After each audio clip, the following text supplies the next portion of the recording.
esperança imortal, porque Ele nos dá vida e vida eterna. Uma herança indestrutível. Na casa de meu Pai há muitas moradas. Uma proteção inviolável. Quem nos separará do amor de Cristo? Nada. Uma alegria inexprimível. Alegria é fruto do Espírito. Amor, alegria, paz. É o agir de Deus em nós, na pessoa de Deus, o Espírito Santo. Uma fé inestimável. Muitas fés de todos os tipos tem por aí. Mas a fé em Cristo é a única verdadeira. Isso nos traz em condições de desfrutar no presente momento de um pouco da glória dos céus. Porque desfrutamos da comunhão com o Senhor dos céus. Então existe uma glória no presente, aonde amar, confiar e se alegrar em Cristo vai trazer este consolo da parte de Deus em nossas vidas. E essa primeira parte da carta, ela trabalha com o aspecto de caminhar na esperança.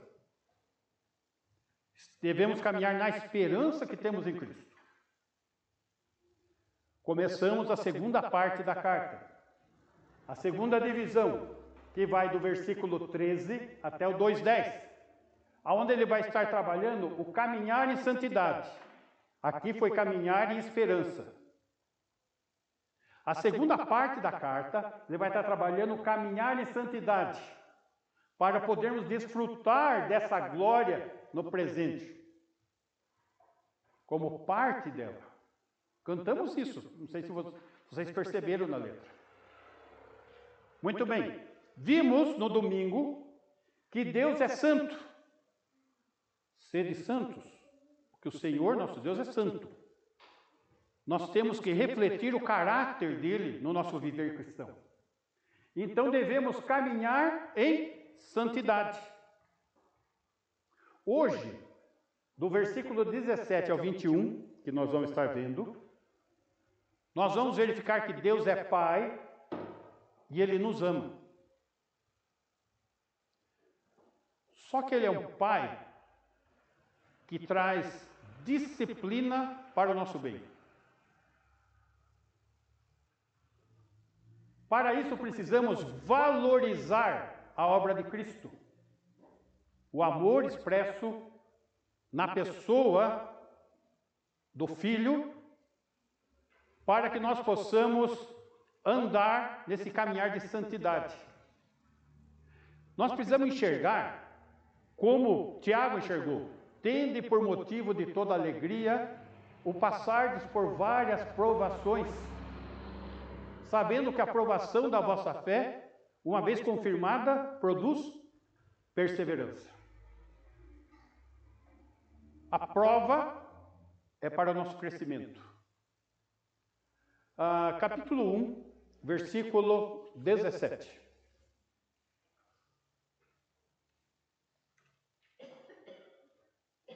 Ora, se invocais como Pai aquele que, sem acepção de pessoas, julga segundo as obras de cada um, portai-vos com temor durante o tempo da vossa peregrinação. A vida do crente precisa respeitar a obra salvadora de Cristo. Os crentes precisam conhecer e valorizar o custo da sua salvação. Teve um custo para que nós tivéssemos esse privilégio hoje.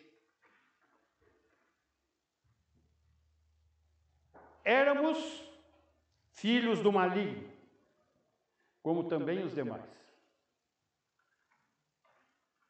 Mas o Senhor Deus nos resgatou do império das trevas para a sua maravilhosa luz. e nos deu vida, estando nós mortos em nossos delitos e pecados, fazendo-nos filhos adotivos, colocando no seio da sua família. Só que ele não faz acepção de pessoas. Como assim? O fato de eu estar na família de Deus,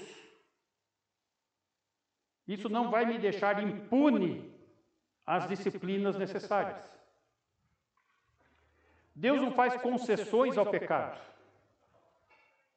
Antes disciplina os filhos. Que filhos? Os que se agradam do pecado, aos que se envolvem com o pecado. Pois, afinal de contas, seu filho morreu numa cruz por causa do pecado. E se nós não valorizarmos essa obra, o Senhor nos constrange a refletir. Se invocais como Pai aquele, então nós precisamos refletir a nossa nova natureza. Nós estamos chamando Deus de Pai. Nós somos filhos. Essa nova natureza que temos em Cristo deve nos levar a refletir o nosso compromisso. Vamos lá, Hebreus capítulo 10, versículo 28. Hebreus 10, 28.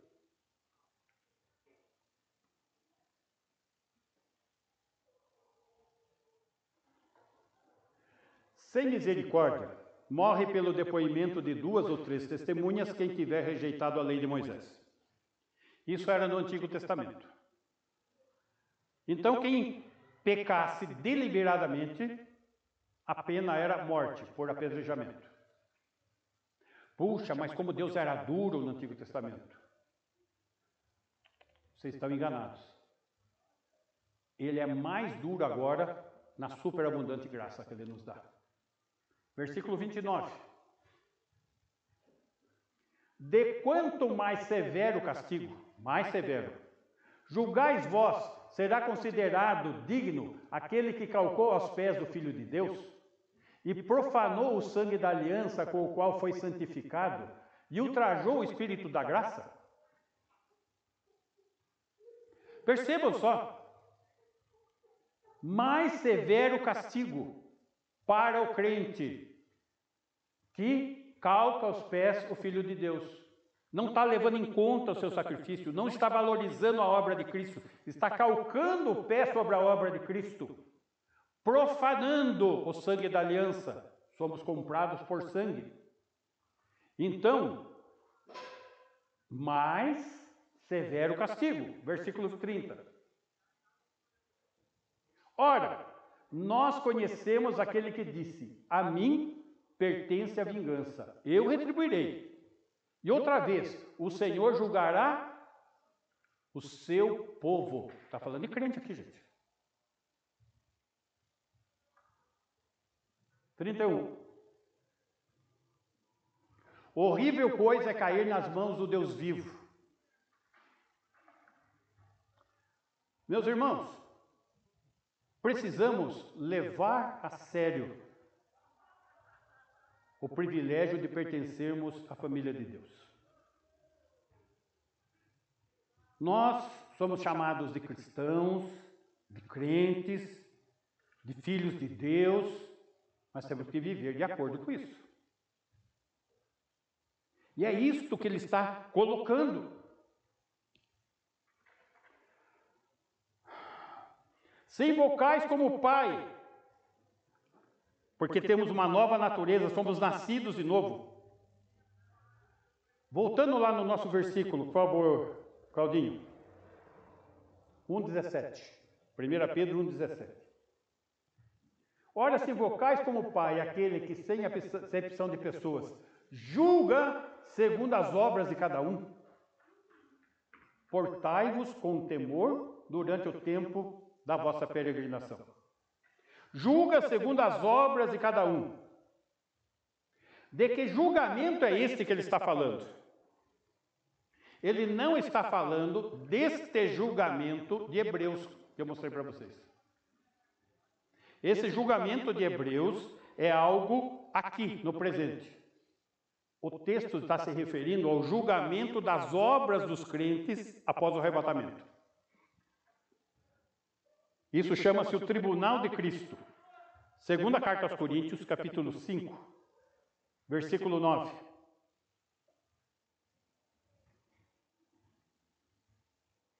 É por isso que também nos esforçamos, quer presentes, quer ausentes, para lhes sermos agradáveis. 10. Porque importa que todos nós compareçamos perante o tribunal de Cristo, para que cada um receba segundo o bem ou o mal que tiver feito por meio do corpo.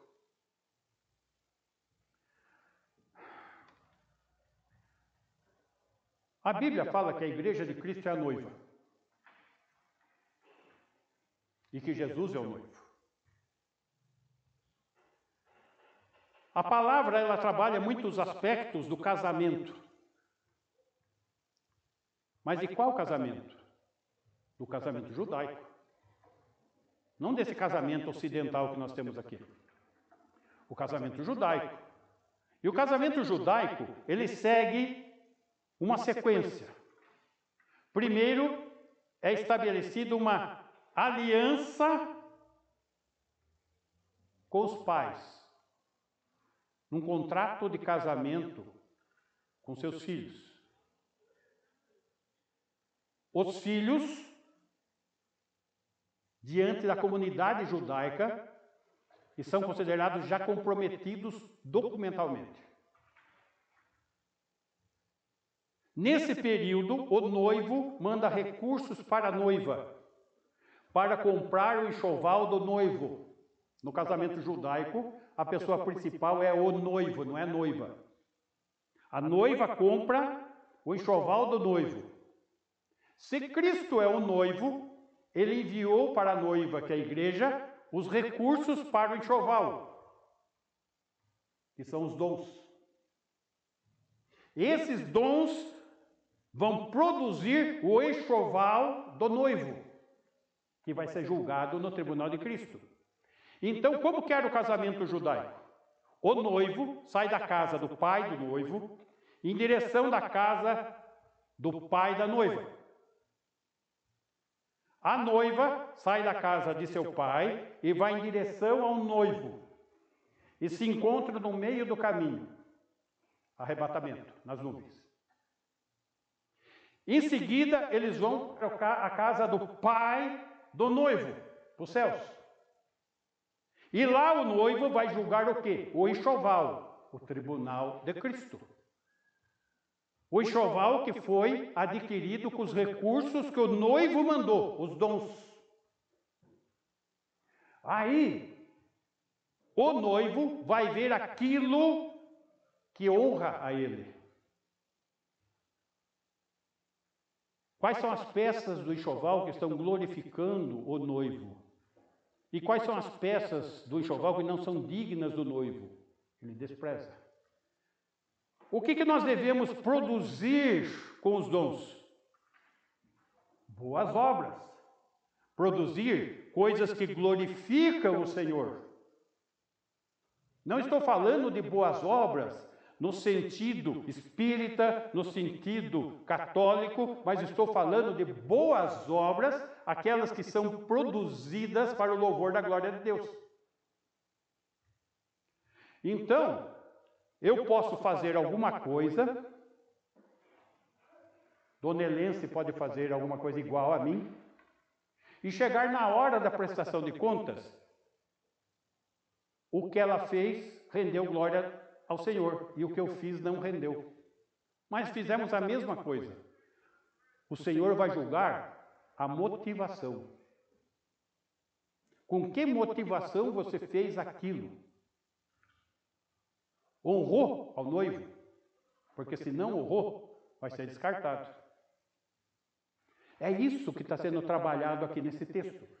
É esse julgamento que ele está falando, que nós precisamos nos preparar, nos dedicar enquanto aqui, para que lá possamos receber segundo o bem, aquilo que produziu glória, ou mal, aquilo que não produziu glória, que tiver feito por meio do corpo. Aqui. Aqui não está falando do julgamento se vai ser salvo ou não. Aqui está falando se nós produzimos fruto ou não produzimos fruto para o louvor da glória do Senhor. É isso que está aqui. Muito bem. Então, esse julgamento, então, não está falando da disciplina pela prática do pecado, que é o texto de Hebreus. O texto de Hebreus, ele traz algumas coisas importantes que muitas vezes as pessoas julgam que não é pecado. Volta lá, Hebreus capítulo 10, versículo 25.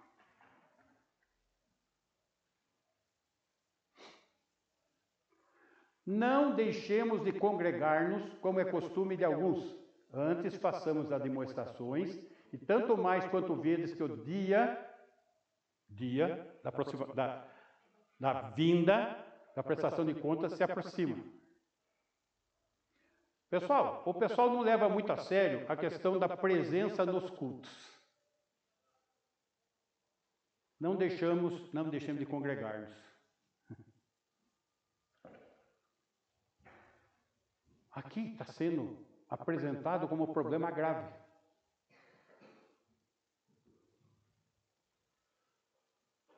Versículo 26.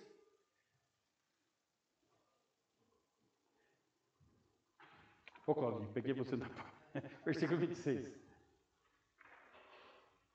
Porque se vivermos deliberadamente em pecado, depois de termos recebido o pleno conhecimento da verdade, já não resta sacrifício pelos pecados. Pecado deliberado. Vamos enxergar o pecado na vida do crente? Pode acontecer? Pode.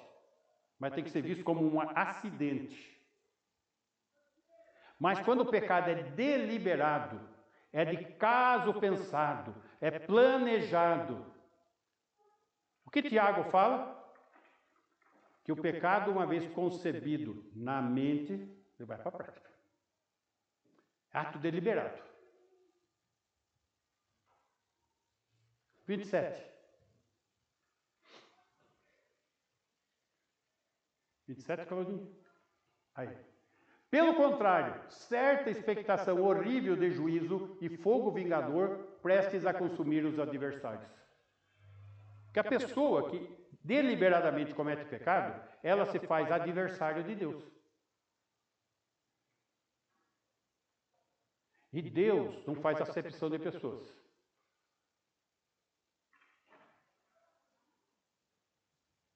Aqui começa a disciplina para o nosso bem.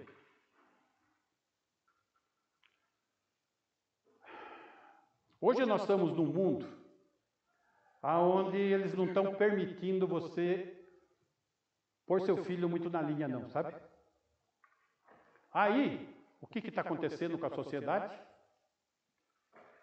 O que nós estamos vendo. Ninguém segura mais a garotada, porque não foi posto limite nelas. Só que Deus é Pai. Deus é Pai. E não se engane não, Ele põe limite. Começa aqui o limite já. Porque Ele nos ama. Não é porque Ele quer o nosso mal.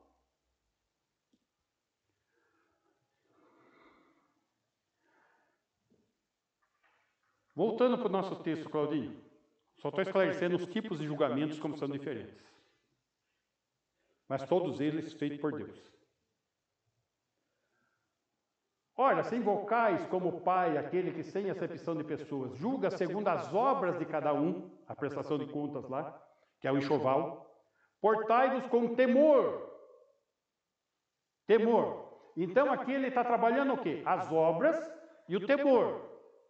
O que nós produzimos para a glória de Deus e a reverência. Tito, capítulo 1, versículo 16. Tito, capítulo 1, versículo 16. Acabamos de estudar as cartas pastorais, Tito, né? Só relembrando. No tocante a Deus, professam conhecê-lo entretanto, o negam por suas obras. É por isso que são abomináveis, desobedientes e reprovados para toda boa obra. Esse era o problema que Tito estava enfrentando com a igreja lá em Creta. Os crentes lá estavam sendo terríveis. Estavam sendo chamadas de feras abomináveis.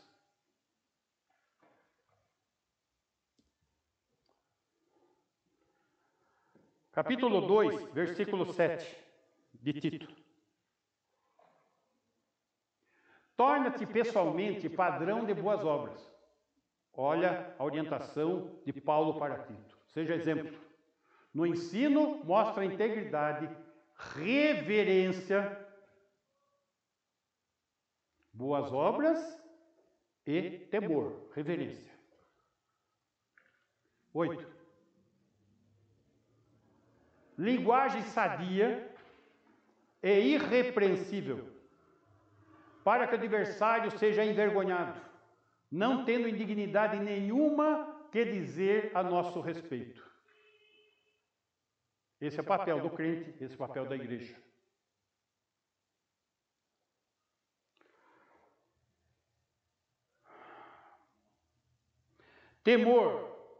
Temor reverente, diante do caráter santo de Deus. E devemos ter a vigilância decorrente disso. 2 Timóteo, capítulo 1, versículo 7.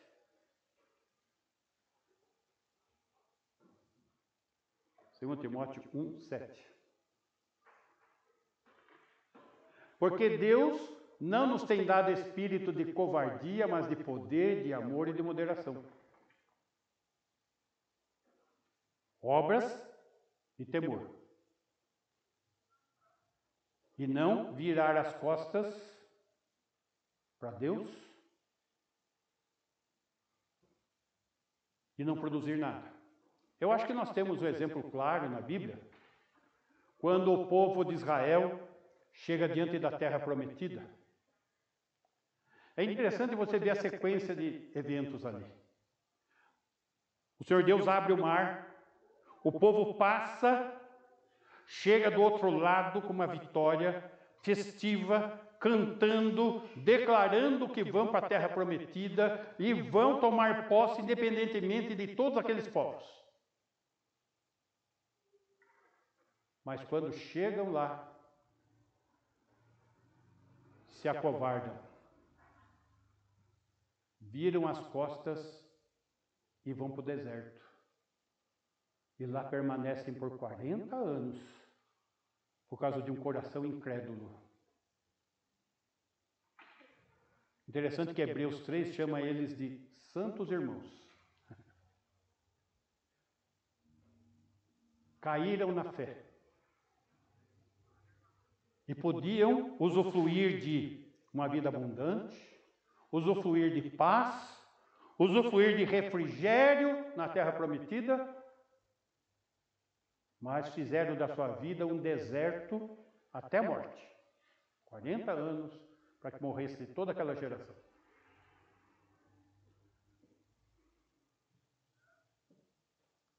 Você quer fazer da sua vida um deserto? Ou quer assumir o seu papel de fato e de verdade, de um compromisso sério com Deus?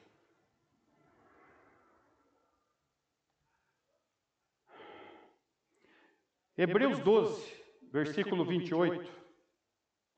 Hebreus 12, 28.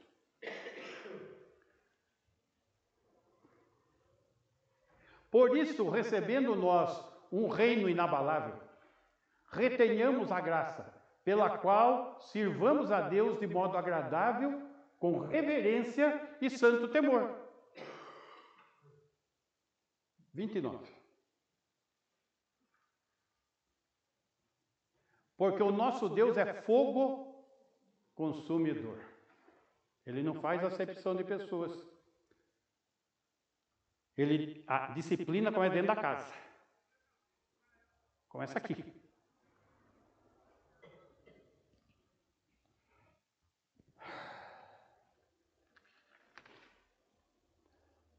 Durante o tempo da vossa peregrinação. Voltando lá em 1 Pedro 1,17. Aqui não é nosso lar.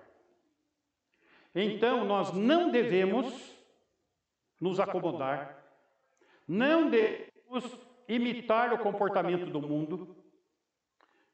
O interessante, como as igrejas estão se mundanizando. As igrejas estão querendo encher suas fileiras, trazendo o mundo para dentro da igreja. E trazendo o mundo para dentro da igreja, logo você não vai conseguir manter aquelas pessoas que nem são nascidas de novos. Aí você se preocupa com a freguesia.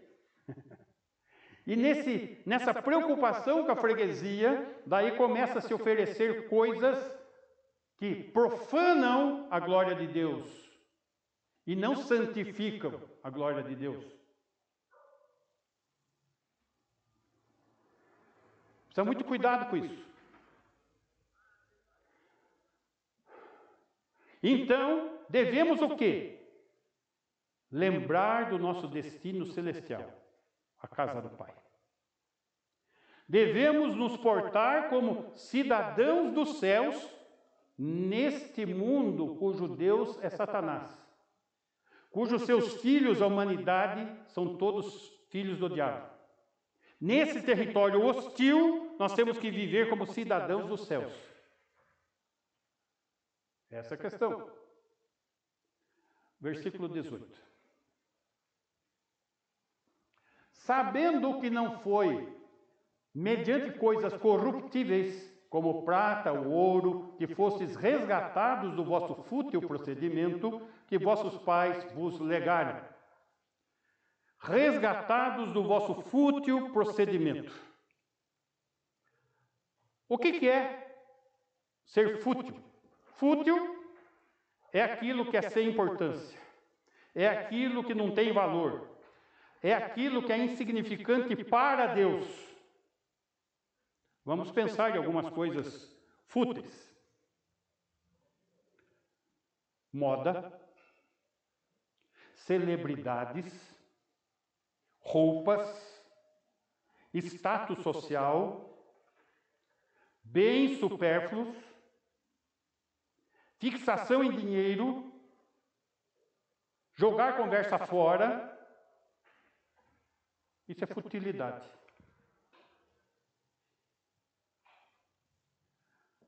Salmo 119, 36.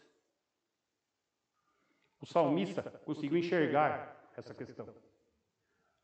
119, 36. Inclina-me o coração aos teus testemunhos e não a cobiça. Inclina o coração. É a oração do salmista. 37. Desvia os meus olhos para que não vejam a vaidade e vivifica-me no teu caminho.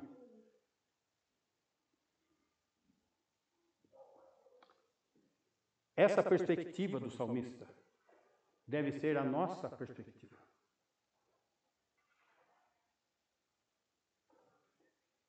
A perspectiva das coisas de Deus.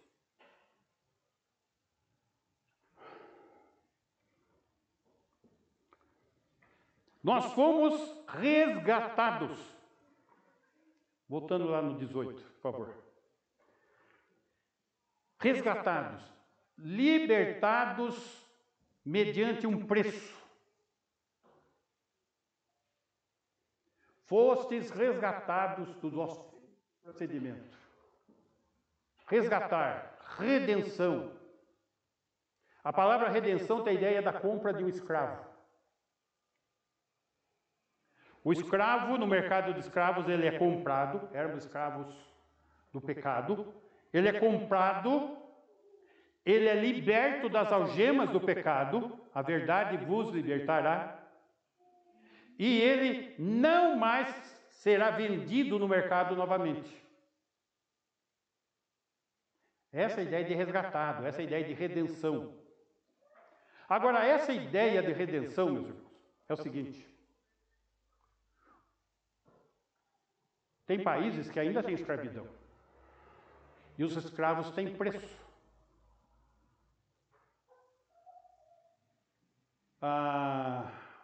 Lembra aquele dia que foi um rapaz almoçar lá em casa? O Gabriel trouxe? Era um escravo que tinha sido comprado. Eu não me lembro que país que era.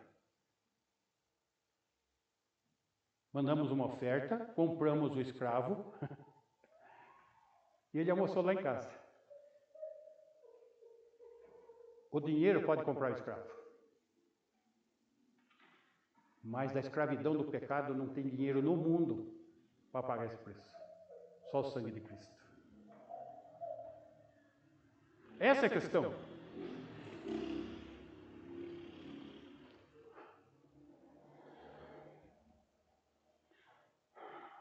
Aqui nós temos a ideia do escravo ser liberto por dinheiro, mas todo o dinheiro do mundo não tem como libertar o escravo do pecado. Aqui tem a ideia da doutrina da substituição. É uma doutrina. 2 Coríntios, capítulo 5, versículo 21. 2 Coríntios 5, 21.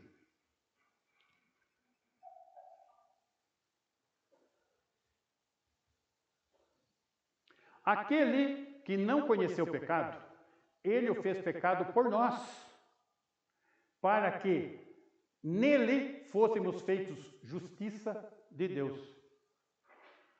Não há justo nem sequer um, mas pelo sangue de Jesus nós somos justificados. Ele pagou o preço. Então, quando o Pai olha para nós, ele vê a pessoa do Filho que nos substituiu, pagando o preço do nosso pecado.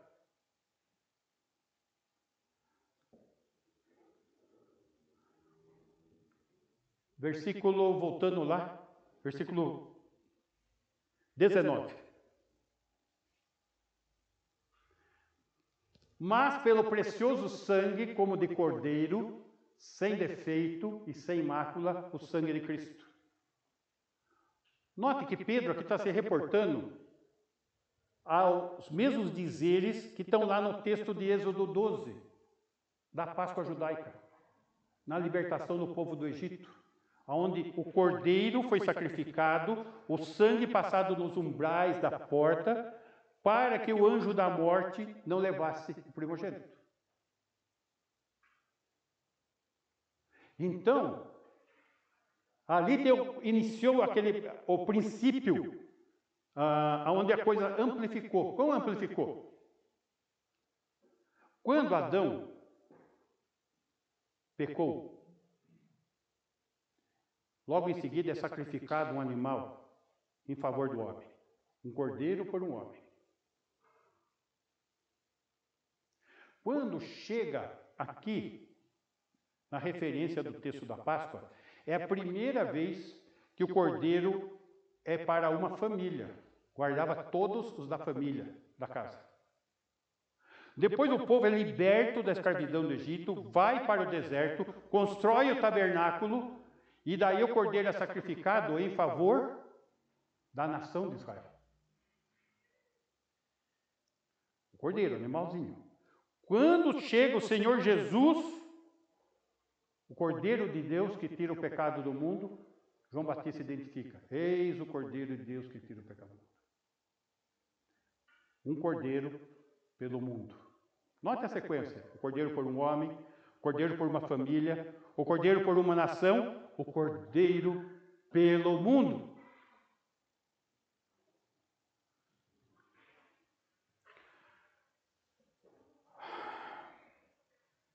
Cristo é o cordeiro.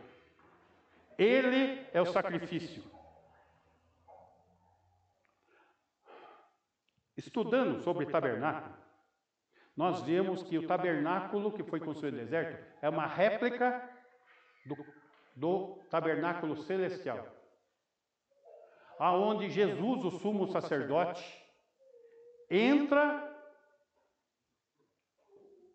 com seu próprio sangue, não mais um sangue de animal, nos conduzindo a nós crentes, Com ele, lembra que no tabernáculo terreno, só o sumo sacerdote entrava. O povo ficava do lado de fora. No tabernáculo celestial, Jesus entra nos conduzindo até o trono da glória com seu sangue, para nós termos acesso ao trono da glória do Pai em oração.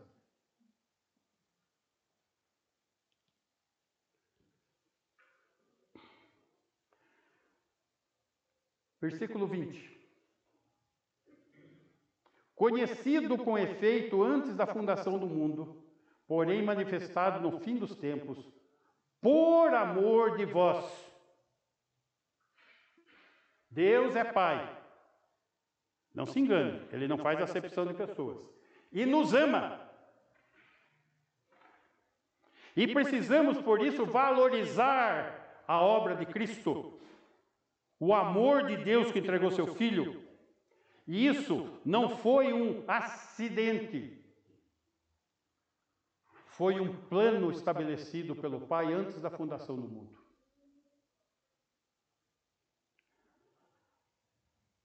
Vimos em Isaías 53 que Jesus é o Cordeiro.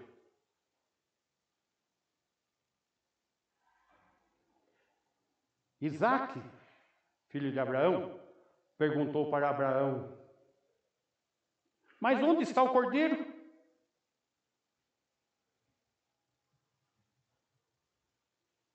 João Batista respondeu: eis o Cordeiro de Deus que tira o pecado do mundo.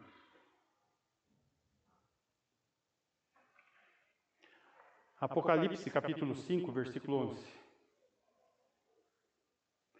No céu, os remidos, os resgatados, os redimidos, irão cantar um hino. Vi e ouvi uma voz de muitos anjos ao redor do trono, dos seres viventes e dos anciãos, a igreja, simboliza a igreja, cujo número era de milhões e milhares de milhares. 12. Proclamando em grande voz: digno é o Cordeiro que foi morto, de receber o poder, e riqueza, e sabedoria, e força, e honra, e glória, e louvor. Esse vai ser o canto no céu, gente. Aqui nós já estamos com a letra do hino. 13. Então ouvi que toda criatura que há no céu e sobre a terra, debaixo da terra e sobre o mar, e tudo que neles há, estava dizendo: aquele que está sentado no trono, e ao Cordeiro seja o louvor, a honra e o domínio pelos séculos dos séculos. 14. E os 4 seres viventes respondiam: amém. Também os anciãos prostraram-se e o adoraram.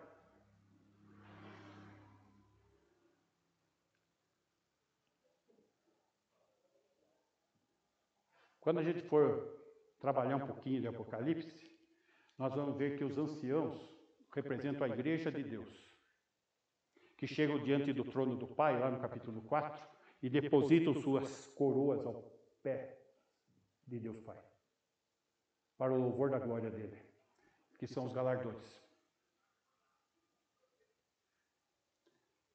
que são o resultado do tribunal de Cristo. O enxoval. Muito bem. Diante disso, como que um crente pode voltar ao mundo? Voltar ao mundo é mais do que andar na contramão da vontade de Deus. É um ato de traição.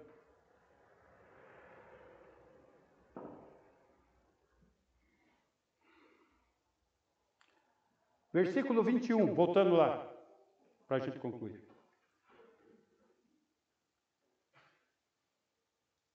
Que por meio dele, de Jesus, o Cordeiro, tendes fé em Deus, o Pai, o qual ressuscitou ao Filho dentre os mortos e lhe deu glória, de sorte que a vossa fé e esperança estejam em Deus.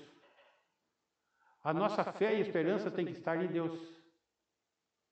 Em função da obra de amor. Deus, o Pai, nos ama. E deu seu Filho. E o seu Filho que foi crucificado foi ressuscitado pelo poder do Pai. Elevado à destra do Pai.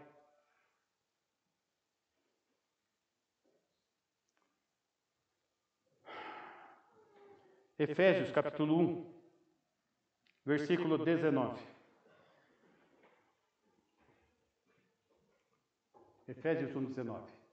E qual a suprema grandeza do seu poder para com os que cremos? Para com os crentes? A grandeza do poder de Deus? Segundo a eficácia da força do seu poder. A eficácia da força do poder de Deus para com os crentes. Versículo 20. O qual exerceu ele em Cristo, esse poder foi exercido em Cristo, ressuscitando-o dentre os mortos e fazendo sentar à direita dos lugares celestiais. 22. E pôs todas as coisas debaixo dos seus pés, e para ser o cabeça sobre todas as coisas, deu à igreja o quê? O poder. Que poder? Que ressuscitou Jesus e levou Jesus aos céus. É esse o poder que está na minha e na sua mão. Cada vez que você fala de Jesus com uma pessoa e essa pessoa crê em Jesus, é pela ação do poder de Deus que ressuscitou Jesus e levou ele aos céus. Que vai trazer vida para aquele que está morto em seus delitos e pecados. Versículo 3. 1:3. Bendito Deus e Pai de nosso Senhor Jesus Cristo, falando Deus Pai, que nos tem abençoado com toda a sorte de bênção espiritual, não é material, espiritual. Aonde? Nas regiões celestiais em Cristo. Aonde está a nossa bênção? Nas regiões celestiais em Cristo. Aonde está a origem do poder que está em nossas mãos? Nos lugares celestiais em Cristo. Aonde vai se manifestar esse poder nas pessoas que são alcançadas pelo Evangelho? Nos lugares celestiais em Cristo. Capítulo 2, versículo 4 de Efésios. Mas Deus, sendo rico em misericórdia, por causa do grande amor com que nos amou, olha só, Deus é Pai e nos ama. Por causa do grande amor com que nos amou, 5.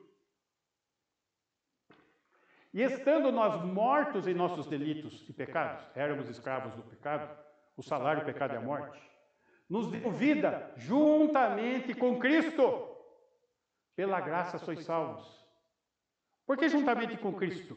Foi o poder que foi exercido em Cristo, ressuscitando-o dentre os mortos, o colocando nos lugares celestiais. Versículo 6.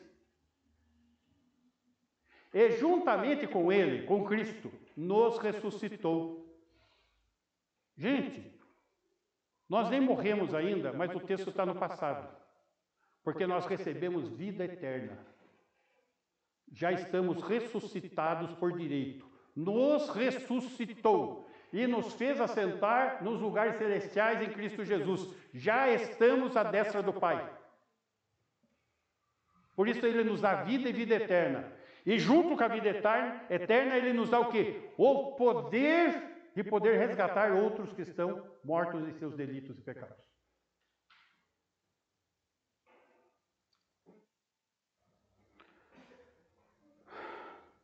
O sistema do mundo é perverso. Mas é aqui que nós caminhamos o dia a dia, é aqui que nós estamos existindo por enquanto. Mas é aqui que nós temos que produzir os bons frutos. Temos que produzir o enxoval. Temos que produzir a coroa. Temos que produzir glória para o Senhor através do nosso viver. Que o Senhor nos ajude. Amém? Vamos ficar em pé, vamos orar?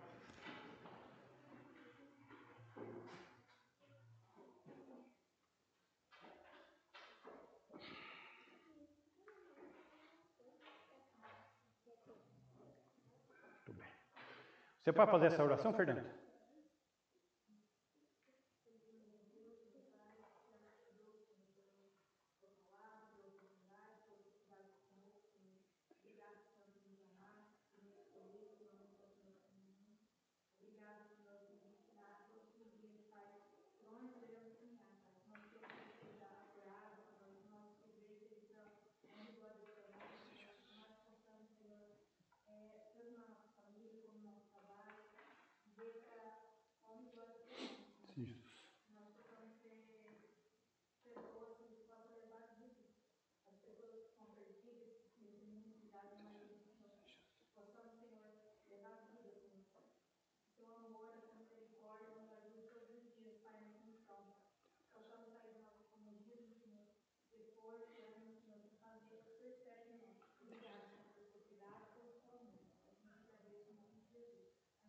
Amém.